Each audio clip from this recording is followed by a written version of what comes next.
Mister രാജുവിന്. അയ്യോ, mister ഒന്നും വേണ്ട, കുറച്ച് സോഫ്റ്റ് ആയിട്ട്. എന്നാ പിന്നെ നിനക്കെല്ലാം എഴുതിയ പോരെ, ദേഷ്യപ്പെടില്ലേ?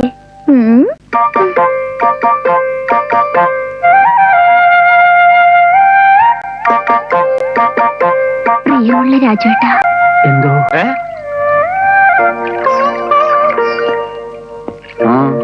എന്താണ് ഇത്ര ബോധം കെടാൻ? ഇതിൽ വല്ല ക്ലോറോഫോം പറ്റിയിട്ടുണ്ടോ? ഇങ്ങതാ ഞാൻ വായിക്കാം. പ്രിയമുള്ള രാജുവേട്ടന്, പഴയ സിനിമാ പാട്ടുകളും സാഹിത്യവും ഒന്നും എനിക്കത്ര താല്പര്യമുള്ള കാര്യങ്ങളല്ല. മനസ്സിലുള്ളത് ലളിതമായ ഭാഷയിൽ ഒതുക്കി പറയാൻ ശ്രമിക്കുക. ആയുഷ്കാലം മുഴുവൻ പ്രേമിച്ച് നടക്കുക, നാട്ടുകാരെ കൊണ്ട് പറയിക്കുക, നമുക്കതൊക്കെ ഒഴിവാക്കാം. പിന്നെ ഒരു കാര്യം, ഒരു തമാശയ്ക്ക് വേണ്ടി പ്രേമിക്കാനാണ് ഉദ്ദേശമെങ്കിൽ തുറന്നു പറയുക, നമുക്കിത് ഇവിടെ വെച്ച് നിർത്താം. അയ്യോ, രാജുവേട്ടൻ എന്താണ് ശരിക്കുള്ള ജോലി? വീഡിയോ ഷോപ്പ് സ്വന്തമാണോ? വിവാഹം കഴിഞ്ഞാൽ നമുക്ക് ജീവിക്കാൻ മാസം ഏറ്റവും കുറഞ്ഞത് 1500 രൂപയെങ്കിലും വേണ്ടേ? അതിനുള്ള മാർഗമുണ്ടോ?